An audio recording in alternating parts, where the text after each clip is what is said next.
Hi, my name's Alan Porter. My company, Strategic Wealth Strategies.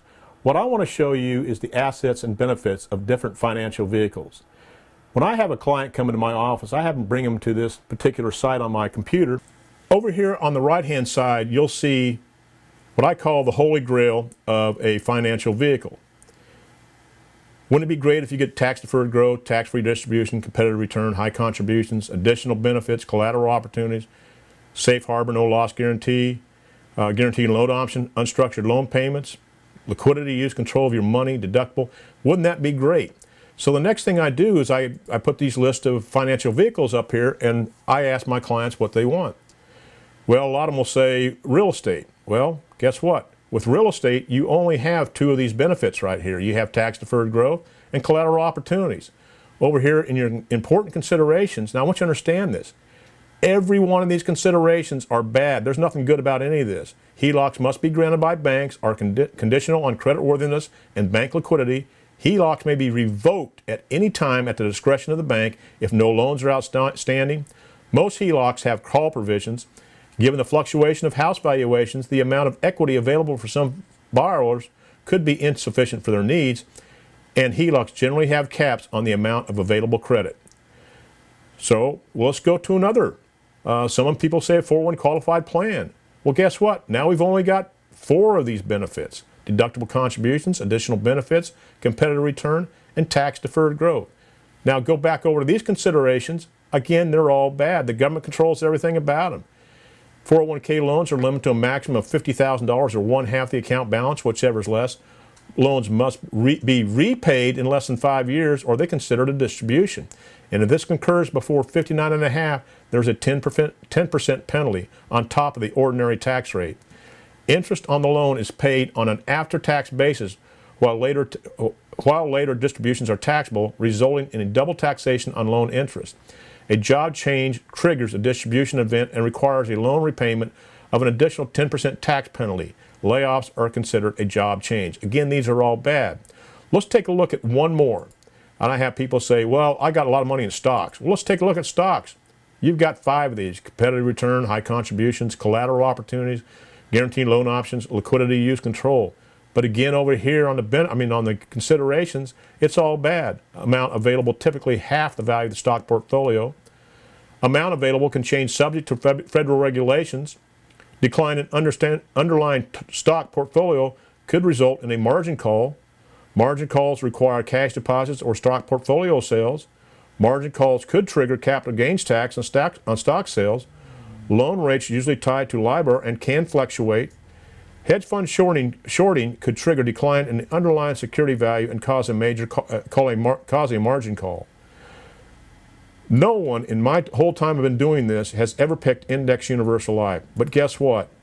It has all of these benefits, and you can get a deductible contribution if you own a company through IR code 79, section 79. But let's look at these important considerations. They're all good.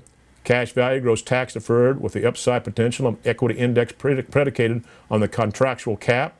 Cash value is protected from an index loss with a contractual floor. Zero spread and participating loans are contractual. Cash value is accessible tax-free through policy loans in accordance with IR codes 7702 and 70E. Loan repayments are made at the discretion of the policy owner, which is you. Frequency and amounts of payments are solely at the discretion of the policy owner. And this is the big one too. Death benefit is paid income tax-free to your beneficiaries, so you're protecting your family at the same time. Okay, now, you heard me talk about caps and floors there in that last deal on the monitor. What I want to show you is why permanent life insurance contracts are guaranteed by contract never to have a loss due to a market downturn. This particular policy has a 0% floor and a 15% cap. Now understand, if the stock market goes to 20%, you're only going to get 15% of that indexing strategy. But if it loses 20%, you're not going to lose anything. Okay, you're going to be at a 0 floor. So what I want to show you is how the index reset works. The stock market goes up and down, but the powerful advantage is we get to lock in our gains every year. So let's say that we started out at $100,000. And remember, we've got a 0% floor, so we can never have a loss, and a 15% cap. our index and the stock market goes up 10%. So we're at $110,000 and we're locked in there. We cannot come down. But the next year, the stock market loses 10%. We're at 110,000. So that 10% is not $10,000. It's $99,000, down to $99,000. Okay, but we remain constant. The next year, we get a stock market gain of 5%. Right here, we also get the gain here. So in a 3-year period, we have a difference of 11%, 115,655 as compared to 103,950. This is the power of locking in your gains every year, and this is what makes permanent life insurance, and especially index universal life insurance policies, such an attractive financial vehicle. Basically, in conclusion, I just wanted to show you the assets and benefits of an index universal life policy as compared to any other financial vehicle out there today.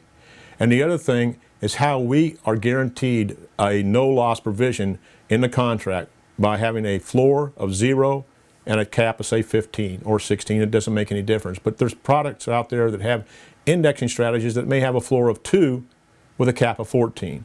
It's just different products that we have. We also have fixed interest rates, such as a CD, but our interest rates are much, much better than CDs are right now. A particular one is like 4.5% with one of the companies I work with.